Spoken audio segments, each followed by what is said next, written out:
오늘 본문 사무엘상 17장 31절부터 47절까지를 저와 여러분이 번갈아 한 절씩 교독하시겠습니다. 어떤 사람이 다윗이 한 말을 듣고 그것을 사울에게 전하였으므로 사울이 다윗을 부른지라. 다윗이 사울에게 말하되 그로 말미암아 사람이 낙심하지 말 것이라. 주의 종이 가서 저 블레셋 사람과 싸우리다 하니.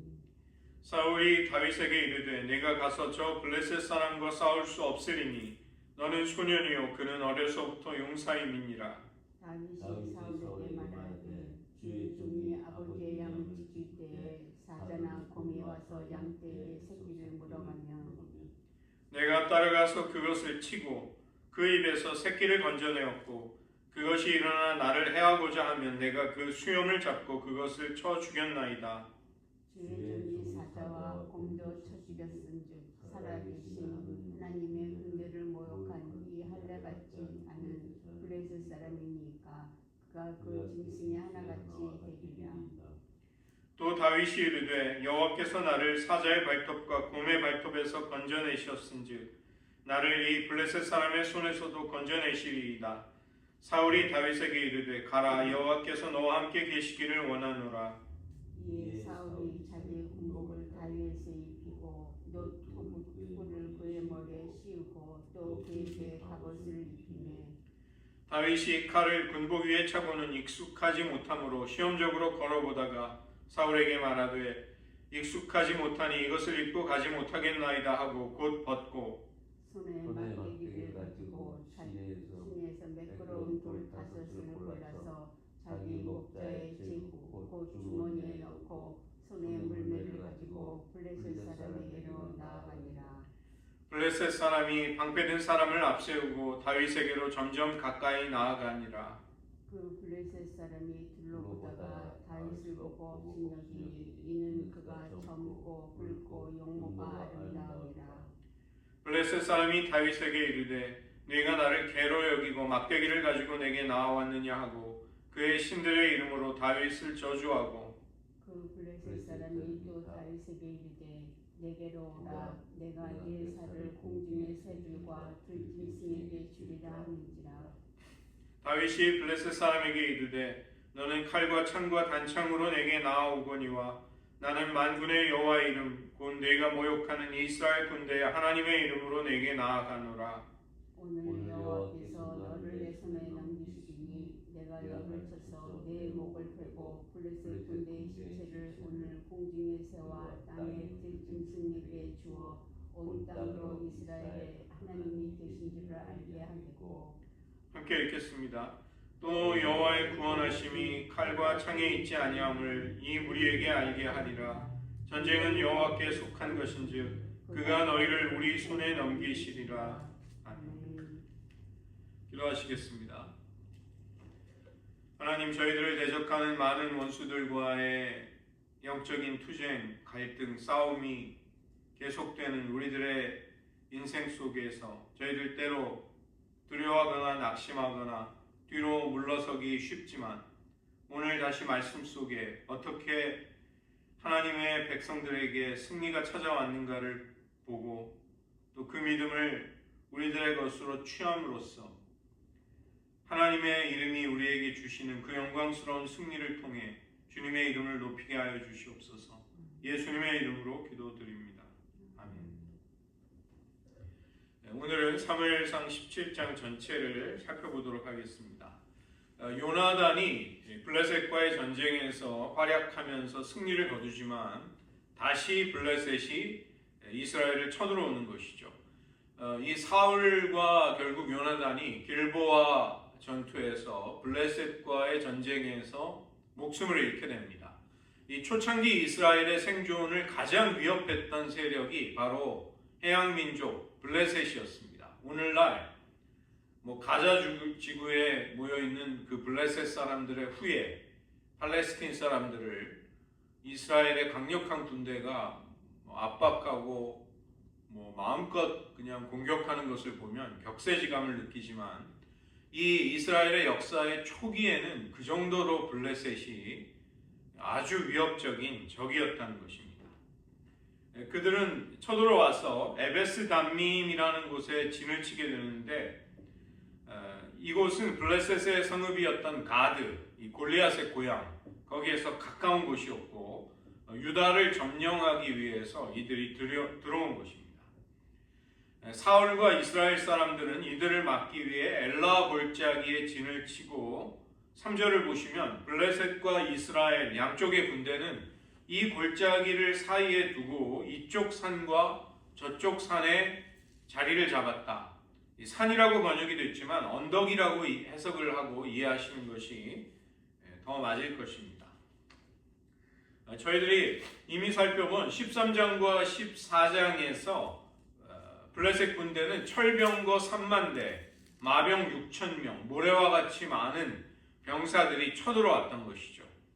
오늘 전쟁에서는 이 블레셋 부대의 규모에 대해서는 자세하게 언급이 되지 않지만 이스라엘에게는 여전히 위협적이고 공포를 주었습니다. 그것은 골리앗이라는 용사의 위용, 그가 주는 두려움 때문에 그런 것이죠. 골리앗은 싸움을 도두는 자였습니다. 서로 마주보고 대치하는 군대 사이를 왔다 갔다 하면서 싸움을 걸거나 상대방의 장수에게 1대1의 결투를 신청하는 사람들을 싸움을 도두는 자라고 했습니다. 이들을 통해서 상대방의 사기를 먼저 죽이고 전쟁의 우세함을 취하려고 했던 것이죠. 이 골리앗의 고향이 가드였는데 유대 평야로 들어가는 초입세에서 멀지 않았습니다. 즉 아세가와 아주 가까운 곳에 있었던 것이죠. 골리앗의 신체의 특징을 오늘 성경은 자세하게 말씀하는데 6규빗 한 뼘의 키였다. 한 규빗이 45cm 정도, 0.5m 정도라고 하면 키가 3m를 넘었다는 것입니다. 지금 그 미국 프로농구에 빅터 웬반야마라는 프랑스 출신의 젊은 선수가 들어왔는데 돌풍을 일으키고 있습니다. 그 선수의 키가 2m 24인데 다른 선수들의 슛을 그냥 블록을 해버립니다. 팔을 딱 뻗어서 막아버리면 꼼짝을 못하고 그런데 3m라는 것은 뭐 엄청난 것이죠. 게다가 그는 머리에 노트구를 쓰고 그 다음에 갑옷의 무게가 5,003개였다. 57kg. 이 57kg의 쇠로 된 갑옷을 걸치고도 민첩하게 전쟁을 하러 나갈 수 있다는 것은 그의 체력이나 체격이 얼마나 장대했는가 그것을 보여주는 것이죠.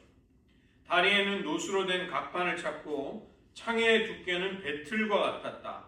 무게가 600세겔, 6.8kg. 이 창자루의 창날의 무게만 그랬다는 것입니다. 그의 방패는 일반 방패의 2배를 넘었을 것입니다. 거기에다가 방패를 든 병사까지 갖추고 나왔을 때 이스라엘 백성들은 그 모습에 기가 죽은 것이죠. 이스라엘 군대를 그는 도발하기 시작합니다. 왜 전쟁을 위해 너희들 군대가 모여서 대오를 갖추고 전선을 구축하려고 하느냐? 나는 블레셋 사람이지만 너희들은 사울의 종이 아니냐? 나는 자유인이지만 너희는 노예에 불과하다. 그렇게 이야기를 하고 한 사람을 내려보내라. 이 엘라 골짜기로 내려보내서 지금 거기에서 도전하고 있는 나와 싸우자는 것입니다. 이 고대 전쟁에서 1대1 싸움은 흔히 있는 일이었는데 전쟁의 승패를 결정짓지는 못하지만 군대의 사기에 큰 영향을 주게 돼서 이 전쟁이 어떤 방향으로 흘러가느냐가 1대1 싸움에서는 많은 경우 결정이 되었던 것이죠. 골리앗은 이 1대1 싸움을 통해 아예 전쟁의 승부를 가리자 이 말을 하는 것입니다. 이것은 제한이 아니라 조롱과 멸시였던 것이죠. 사울의 종일 뿐인 너희들은 우리들의 종이 되는 것이 차라리 낫지 않겠는가? 그는 누가 오든지 전혀 문제가 되지 않는다는 태도였습니다. 그런 이 골리앗의 심리전이 너무나도 잘 통했다는 것이죠.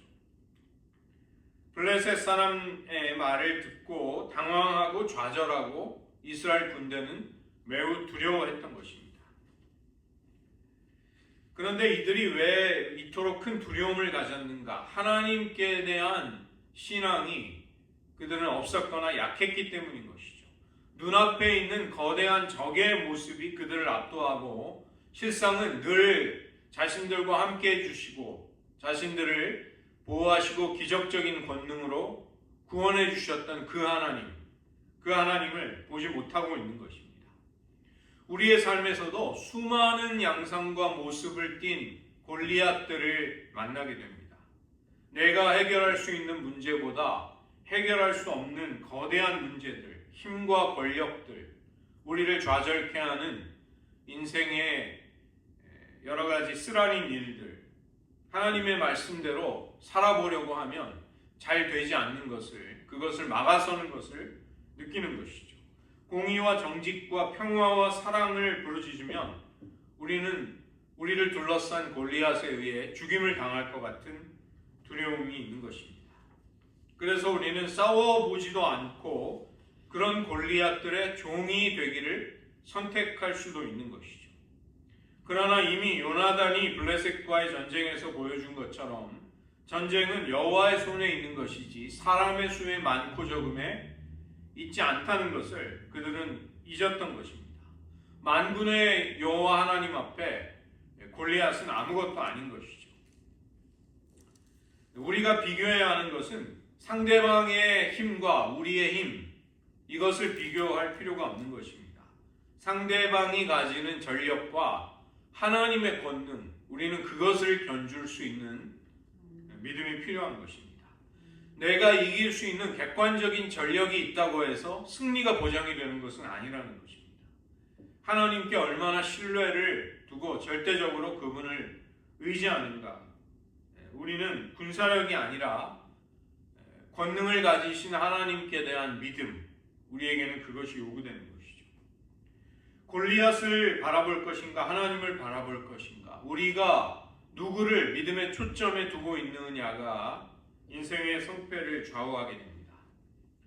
블레셋은 이 이스라엘 사람들 보기에는 저들이 좀 사라졌으면 하는 눈엣 가시와 같은 존재들이었습니다. 하나님이 왜 그런 민족을 곁에 두셨는가? 그들의 불신앙을 책망하시는 도구였고 또 하나님의 권능을 드러내시기도 하는 도구였던 것입니다. 이스라엘이 기도하며 하나님의 도움을 간절히 울부짖을 때 하나님은 우레만으로도 블레셋을 호수아비아와 같이 그들 안에 서로 싸움을 일으켜 무너뜨리셨습니다. 그러나 지금 여호와의 신이 떠나버린 왕, 그런 지도자가 이끄는 이스라엘 군대에게 블레셋은 두려움과 떨림의 대상이 되고 있는 것입니다. 우리들에게도 우리들의 개인의 삶, 가정, 교회 공동체와 나라와 민족에게 어떠한 골리앗 같은 존재가 있을까요? 우리는 그것이 우리의 삶에 완전히 제거되기를, 없어지기를 구하는 대상이라기보다 우리의 믿음을 도전하고 시험하는 대상이라는 것을 기억할 필요가 있는 것입니다. 이스라엘 가운데 그와 맞설 사람은 사울밖에는 없었지만 사울 위에 적어도 1m 이상이 되는 엄청난 키와 힘을 가진 용사, 그 앞에 이스라엘은 두려워 떨고 있는 것이죠. 이스라엘 백성들이 그토록 사사 사무엘의 경고에도 불구하고 우리들에게는 인간 왕이 필요하다. 그것은 곧 하나님의 백성과 통치를 거절했던 것이었습니다. 막상 인간의 왕을 세우자 전혀 자신들을 보호해 주지 못하고 수치와 모욕밖에는 당하지 못하고 있는 것이죠. 하나님이 아닌 어느 누구도 우리의 명예와 안전을 지켜주지 못합니다.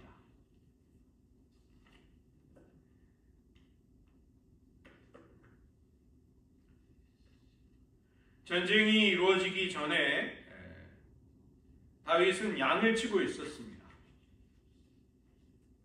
다윗이 이새의 막내 아들이고 외모가 잘생겼다. 그것밖에는 16장에서 살짝 소개가 되지 않고 있죠.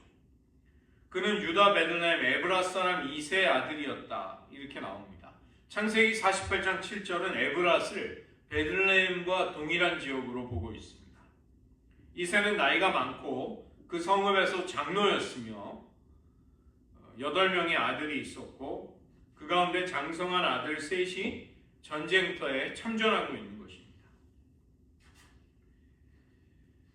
14절은 다윗이 가장 어린 아들이었고 반면에 세 명의 형들은 용사로서 전쟁터에 나갈 충분한 능력을 갖추고 있었음을 보여주지만 다윗을 거기에 견줄 때 그렇지 못했다는 것이죠.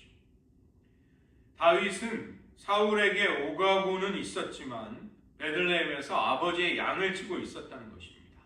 우리가 16장에서 다윗이 사울의 신하가 되고 무기를 든 자가 됐는데 왜 17장 15절에서는 베들레헴에서 아버지의 양을 치고 있는가? 이것이 모순된 것이 아닌가? 그것을 설명할 수 있는 것은 다윗은 사울의 궁정에 항상 있는 자가 아니라 필요할 때 부르면 왕궁으로 나아갔다는 것입니다. 그리고 무기를 잡는 자도 다윗 혼자가 아니라 수많은 자들 중에 한 사람이었음을 우리는 쉽게 짐작해 볼 수 있는 것이죠. 더구나 그는 어렸기 때문에 전쟁터에 나가지 않았습니다. 베들레헴에 남아있던 다윗은 이제 형들과 아버지의 심부름꾼 역할, 가족의 안위를 확인하는 그런 역할을 하는 것이죠. 그리고 이것은 골리앗과의 대결을 더욱더 극적으로 보이게 만드는 것입니다. 40일이나 골리앗이 이스라엘을 도발하고 있었습니다. 그러나 아무도 두려워서 맞서기를 엄두에 내지 못하는 상황이 계속되었던 것이죠. 그때 다윗의 아버지 이새는 양식을 챙겨주면서 형들에게 다녀오라는 심부름을 보냅니다. 볶은 곡식과 빵은 야외에서 일하거나 전쟁을 하는 군인들이 조리를 하지 않고 식량으로 바로 쓸 수 있는 음식들이었습니다. 그래서 전쟁이 길어지자 자식들의 안위가 걱정이 되기도 하고 또 유다의 유지로서 유력한 족장으로서 또 이스라엘 군대에 식량을 공급하기를 원했던 것이죠. 이 전쟁이 일어나고 있는 곳은 베들레헴에서 하룻길 정도에 위치한 유대 평야 지역이었기 때문에 군대의 식량을 보급할 정도의 거리가 되었습니다. 이새는 치즈 10덩어리를 천부장에게 주고 형들의 안위를 확인할 수 있는 징표를 가져오라고 자기 아들에게 명령했던 것입니다. 형들이 무사한지를 보는 것에 만족하지 않고 그것을 확인할 수 있는 징표를 가져가야 했던 것이죠. 19절을 보면 이새가 아들들을 걱정해야 했던 이유, 그것은 바로 엘라 골짜기에서 전쟁이 벌어지고 있었기 때문입니다. 다윗은 아버지의 심부름을 위해 아침에 일찍 일어나 서둘러 나가는 것이죠. 그것은 조금 더 지체하지 않고 자신의 역할을 부지런히 신실하게 감당하는 모습입니다.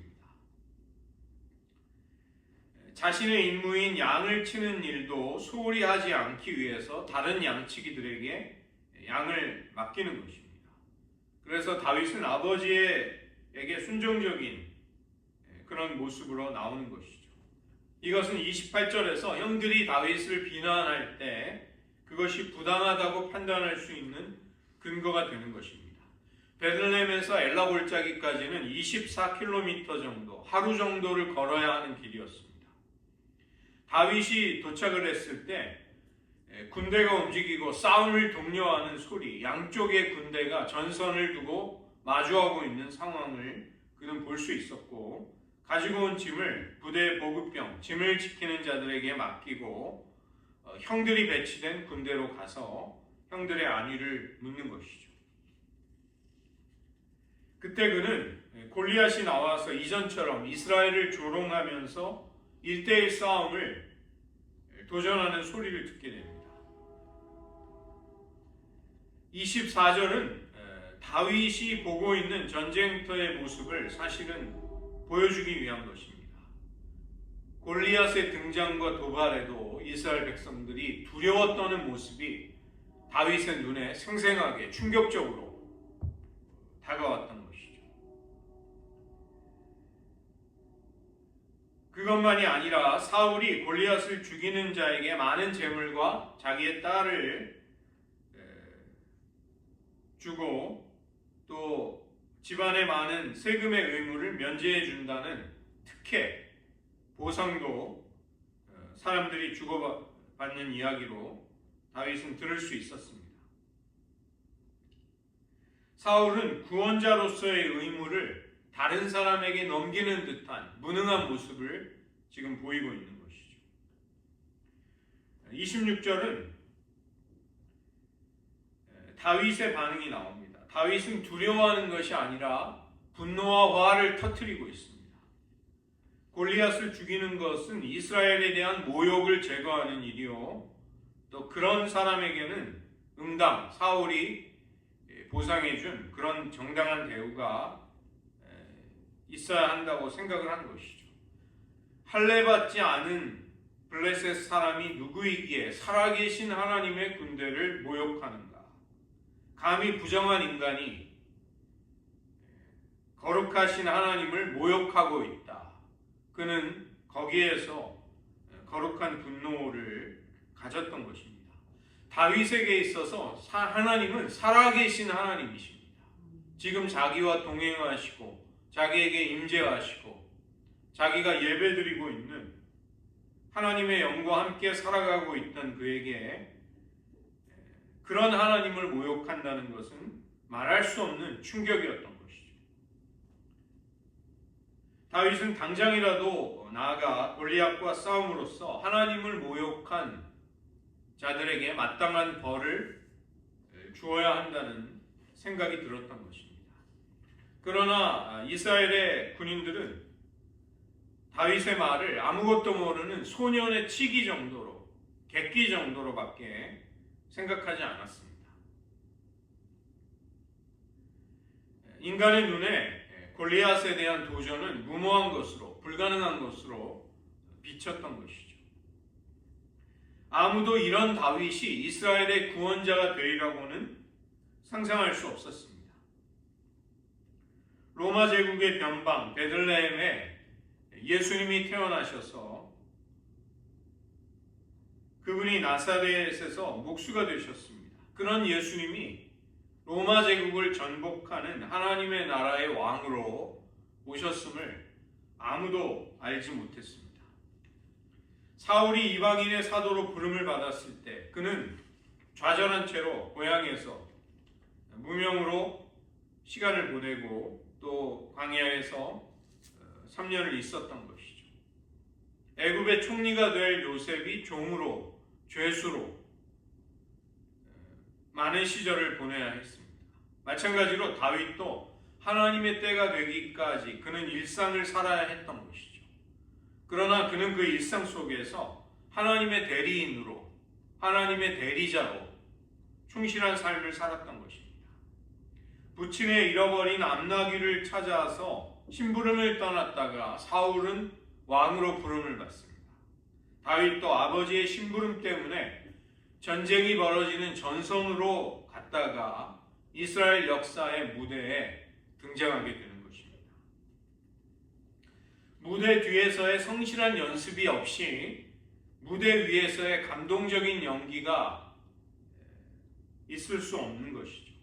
미미해 보이는, 평범해 보이는 일상이 없이 의미를 가지는 중요한 역사가 진행이 되지 않는 것입니다. 다윗은 골리앗을 보고 살아계신 하나님의 군대를 그가 모욕하고 있다는 분노에 치를 떨게 됩니다. 이스라엘은 이미 하나님의 생생한 역사를 목격한 적이 있습니다. 다곤 신을 무너뜨리고 블레셋을 독종으로 심판하시는 하나님, 이미 블레셋을 치셨던 하나님의 역사를 그들은 까맣게 잊은 채 두려워했던 것이죠. 다윗은 이런 블레셋 사람의 모욕을 살아계신 하나님의 군대를 향한 모욕이다. 여호와를 향한 불명예와 도전이라고 간주했던 것입니다. 이스라엘이 골리앗에게 사로잡혀서 거룩한 상상력을 잃어버리게 될 때 그들은 비참해지고 두려움에 빠지게 됩니다. 그러나 예외였던 단 한 사람, 다윗. 그는 살아계신 하나님이 저런 블레셋을 그냥 두실 리가 없다. 하나님께 사로잡힌 영적인 상상력으로 현실을 볼 수 있었던 것이죠.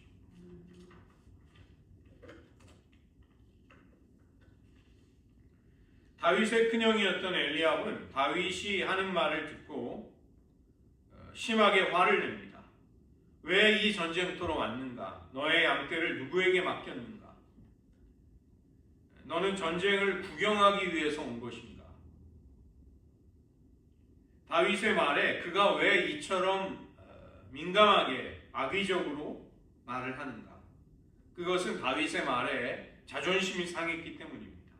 40일이 넘도록 조롱을 당하면서도 압도되어 두려움에 가득 차 싸울 엄두조차 내지 못했던 그와 달리 다윗은 다른 이야기를 했던 것이죠.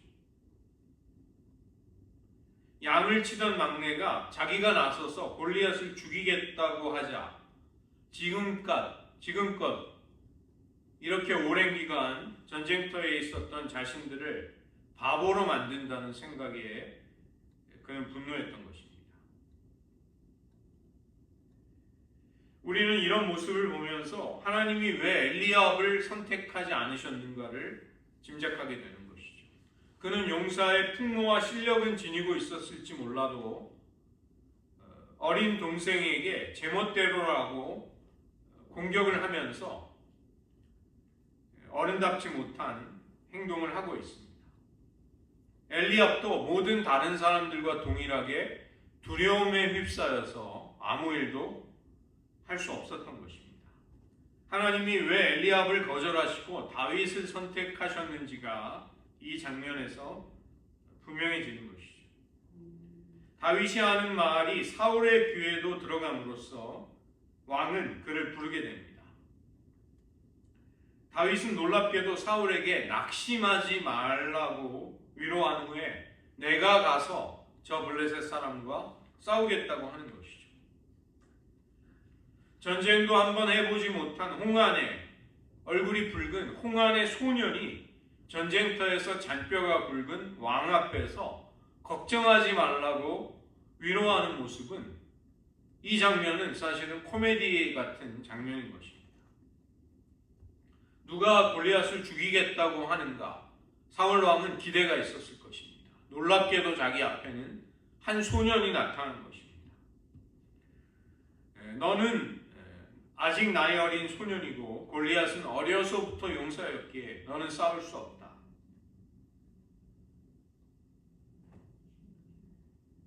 전투의 경험이 없다는 것을 지적받자 다윗은 왕이 생각하는 것과 다릅니다. 그것은 아닙니다라고 주장하는 것이죠. 아버지의 양을 지킬 때 사자나 곰이 새끼를 물어가면 쫓아가서 그 입에서 새끼들을 구출해 왔습니다. 나를 헤아려 일어나 공격하는 그 맹수들의 턱수염을 잡고 그것들을 쳐서 죽였습니다. 사자와 곰과 싸우는 다윗의 모습, 그것을 그는 간증할 수 있었던 것이죠. 이 때문에 하나님의 군대를 모욕하는 저 골리앗도 그런 짐승들처럼 죽일 수 있다고 그는 말하는 것입니다. 다윗에게 있어서 그 대상이 곰이건 사자건 3m의 거인이건 그것은 중요하지 않았습니다.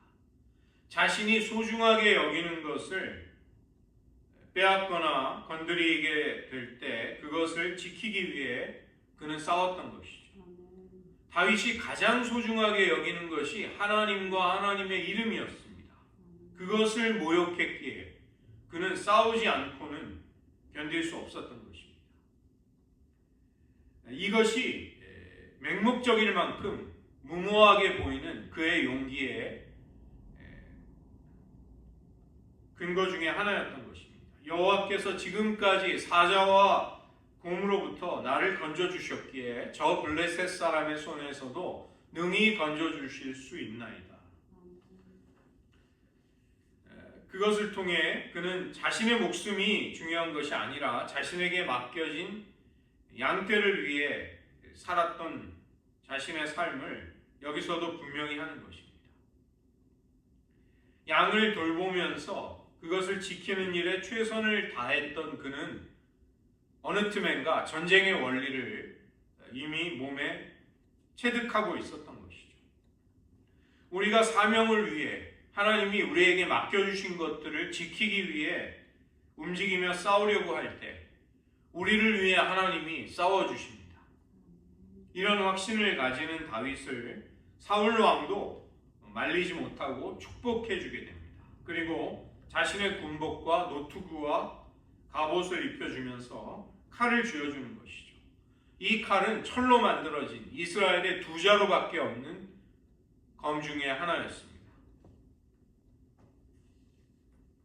난생 처음 군장을 해본 다윗은 이리저리 걸어보다가 익숙하지 않기에 전부 벗어버리게 됩니다.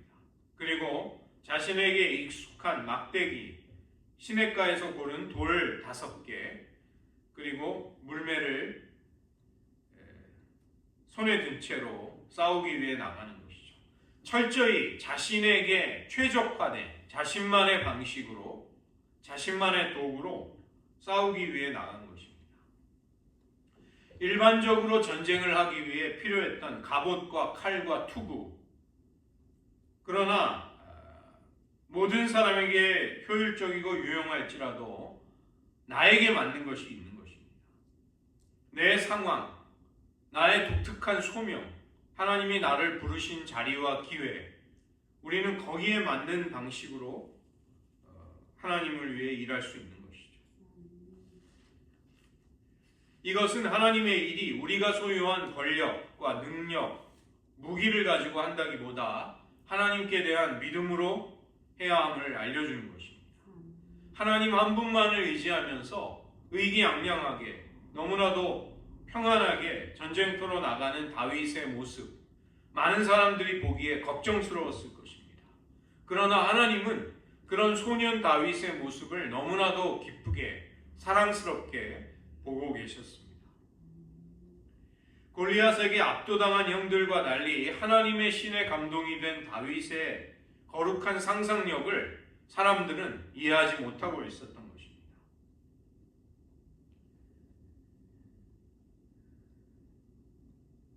다윗은 사울 앞에서도 당당했고 형 엘리압 앞에서도 자신의 입장을 굽히지 않았습니다. 그리고 당연히 골리앗 앞에서도 그는 의연할 수 있었던 것이죠. 심지어 왕을 향해서 낙심하지 말라고 낙담하지 말 것을 위로할 수 있었습니다. 다윗의 담대함은 양을 칠 때 사자와 곰을 쳐서 이기게 하신 하나님의 능력에 대한 체험으로부터 나왔습니다. 우리의 일상의 찬양과 묵상, 신앙의 체험들이 모여서 우리 안에 다윗과 같은 거룩한 상상력을 만들게 될 때 우리는 광대하고 모든 것을 통치하시는 하나님을 가장 먼저 볼 수 있게 됩니다.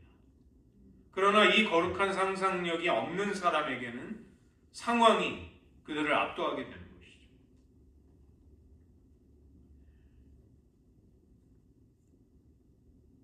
골리앗과 맞설 수 있는 유일한 체격과 힘을 가진 사울, 그조차도 다윗의 신앙 고백을 듣고서야 37절에 여호와의 이름을 그제서야 거론할 정도로 그의 믿음은 마치 어린아이와 같았던 것입니다. 그러나 어린 다윗의 신앙은 결코 그렇지 않았던 것이죠. 목동으로서 평소 하나님을 의지했던 그대로 하나님의 임재와 능력을 가지고 자신에게 손에 익은 도구인 물매를 들었던 것입니다. 사울이 입혀주려고 했던 무기가 아니라 다윗의 목동으로서의 도구, 우리의 기도, 우리의 신앙 고백, 우리의 수준에 어울리는 우리가 가지고 있는 것들이 더 강력한 무기가 될 수 있는 것이죠. 다윗의 용기는 이처럼 일상 속에서 다져진 신앙이 구체적인 위기와 상황에 맞닥뜨리자 그의 안에서 생각할 겨를도 없이 본능적으로 나올 수 있었습니다. 우리가 주님과 동행하게 된다면 우리에게서도 그런 믿음의 용기가 나올 수 있을 것입니다.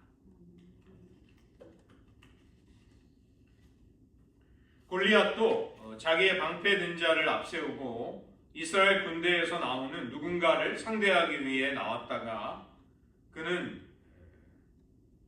깜짝 놀라게 됩니다. 붉고 예쁘장하고 아름다운 용모를 가진 다윗, 그런 다윗을 보자마자 골리앗은 업신여겼던 것이죠. 건장하고 남자다운 용사다운 모습과는 거리가 있었던 것입니다. 더구나 아무런 갑옷도 제대로 갖추어 입지 않고 무기라고는 막대기 하나와 물매를 들고 나오는 그를 보면서 골리앗은 나를 경멸한다고 생각합니다. 내가 나를 개로 여기고 막대기를 가지고 나에게 나왔느냐. 그는 다윗을 블레셋 사람들의 신들의 이름으로 저주하는 것이죠.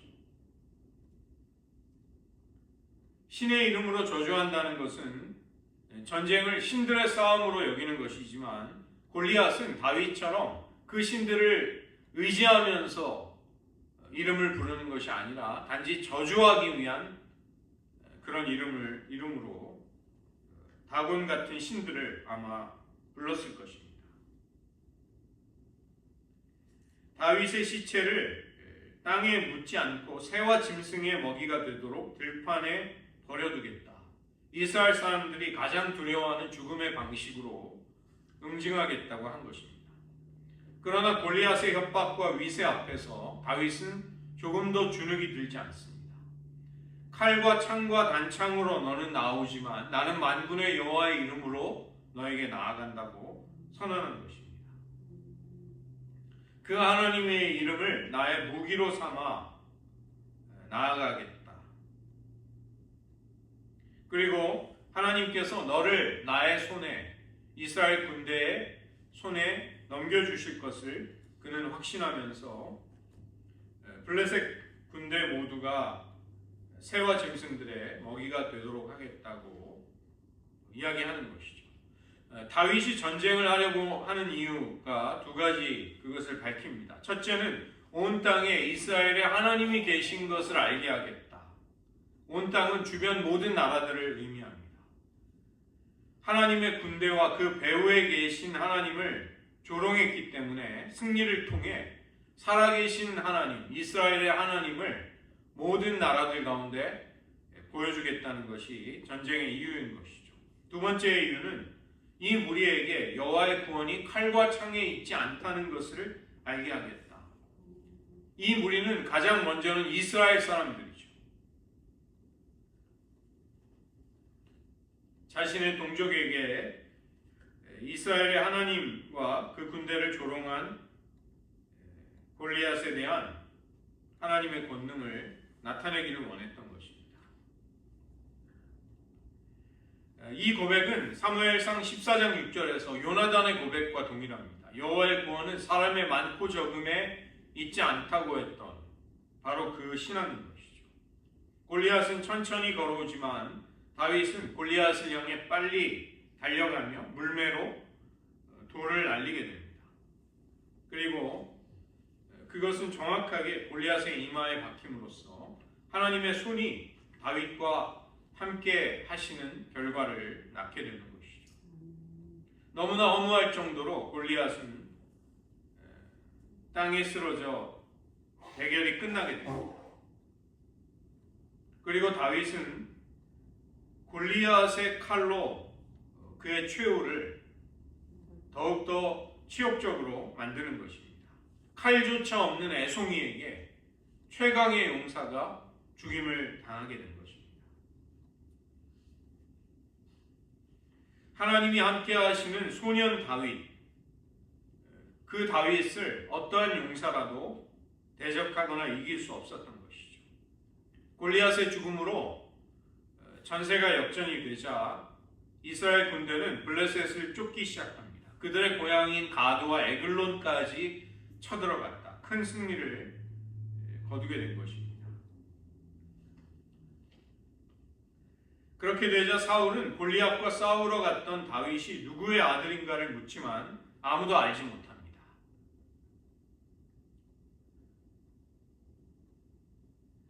다윗은 골리앗의 머리를 들고 찾아오게 되고 아브넬은 그런 다윗을 사울에게 이끌어가게 되고 다윗은 당신의 종인 베들레헴 이새의 아들이라고 대답을 한 것이죠. 사울이 가장 듣고 싶었던 말이 아마도 당신의 종이라는 말이었을 것입니다. 사울에게 그는 철저한 충성의 맹세를 하는 것이죠.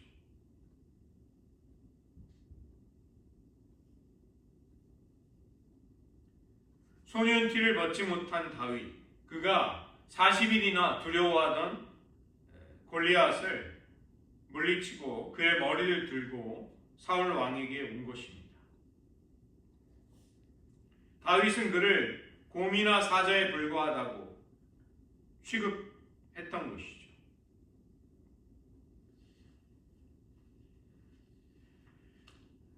하나님은 오만한 자들의 시끄러운 목소리를 침묵하게 하십니다. 우리는 거만한 세상의 화법, 그들의 온갖 협박, 거짓에 주눅이 들 필요가 없는 것입니다. 우리가 상식적이고 관례적인 무기들을 거부하고 오직 하나님의 함께하심만을, 그분의 임재의 능력만을 신뢰한다면 우리도 신앙인으로서 승리하게 될 것입니다. 구원은 군사력에, 군사의 힘에 있지 않고 오직 여호와께만 속했음을 믿고 담대하게 나아갔던 다윗. 그는 어떠한 협박에도 물러서지 않고 의연할 수 있었던 것이죠. 우리는 세상이 인정할 만한 좋은 무기와 수단들을 갖추는데 여념이 없고 그것에만 골몰해서는 안 되겠습니다. 정작 그런 세상의 무기는 우리들을 지켜주거나 구원하지 못하는 것이죠. 골리앗의 40일 동안의 협박과 조롱과 멸시를 잠재우는 데는 어린 소년의 물매와 물맷돌 하나면 충분했다는 것입니다. 다곤 신을 넘어뜨려서 항복을 받아내셨던 하나님, 그 하나님은 골리앗도 땅에 엎드러뜨리시고 항복을 받아내십니다. 골리앗은 자기 칼에 목숨을 잃고 머리가 잘리는 큰 수치를 당하지만 양을 지키던 목자를 하나님은 이스라엘의 목자로 세우셨던 것입니다. 우리 역시 살아계신 하나님께 대한 믿음, 그런 하나님이 통치하고 주장하신다는 것을 확신한다면 다윗이 그리고 바라던 그것 이상으로 벅찬 승리를 우리 역시 맛보게 하실 것입니다. 그런 하나님만을 의지하시기를 주님의 이름으로 축원드립니다. 말씀을 의지하면서 저희들 잠시 기도하겠습니다. 우리들도 하나님의 백성으로서의 운명을 외면하거나 회피해서는 안 되겠습니다. 우리는 세상과 영적인 원수들과의 싸움을, 갈등과 전쟁을, 또 우리의 내면의 죄성과의 싸움을 늘 마주하고 있는 것이죠. 블레셋 진영에서 싸움을 도두는 자 골리앗이 등장합니다. 거대한 칠구와 가진 무기만으로도 위협적으로 보였습니다. 그의 존재는 허상도 아니지만 그렇다고 실상도 아닌 것입니다. 우리는 보이는 것 너머의 실체를 볼 수 있는 거룩한 상상력이 필요합니다. 또 두려워하는 대신에 우리는 분노할 수 있어야 합니다. 거대한 세상에 비해 작게만 보이는 우리들의 자화상을 통해 위축되지 말아야 한다는 것입니다. 크신 하나님, 허무하게 무너질 적들의 실체를 보며 우리는 영적인 전투의 현장으로 나아가야 하는 것이죠. 교회가 사회에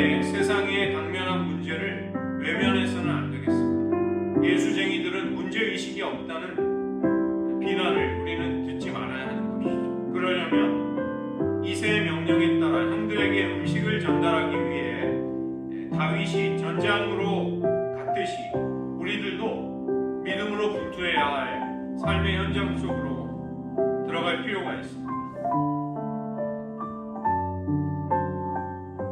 하나님 나라의 현실은 우리에게 어떤 감정을 주고 있습니까? 현장에 나아가 보지 않는다면 우리는 실상을 보지 못할 것입니다. 하나님은 방관자가 아닌 참여하는 사람을 원하시는 것이죠. 엘리압은 다윗을 격한 말로 나무라지만 주변의 오해와 불신을 넘어설 필요가 있는 것입니다. 그 확신, 다윗의 확신은 하나님과의 동행으로부터 나왔습니다. 우리가 매일매일을 하나님과 동행할 때 우리에게 익숙한 우리들만의 영적인 도구와 수단과 훈련을 가지고 우리는 장벽과 대적들을 맞설 수 있을 것입니다. 구원자가 나타나 주기를 기대하는 대신에 우리는 나부터 하나님의 권능과 하나님의 손을 의지하는 삶을 살아야 하겠습니다. 그런 싸움에 임할 때 주님은 큰 권능과 사랑으로 우리들을 구원하여 주실 것입니다. 우리 가운데 이런 믿음의 용사를 허락해 주시기를 나 자신부터 그런 영적인 헌신과 훈련으로 또 믿음의 자리로 싸움의 자리로 나아갈 수 있게 해달라고 이 시간 잠시 기도하시겠습니다.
다윗은 하나님을 너무도 사랑하였기에 하나님의 존귀하신 이름이 그에게는 너무도 소중하였기에 할례받지 못한 이방인의 조롱과 멸시를 참을 수 없어서 양을 치던 어린 소년이었지만 전쟁터의 한복판으로 의연하게 태연하게 확신을 가지고 나아갈 수 있었습니다.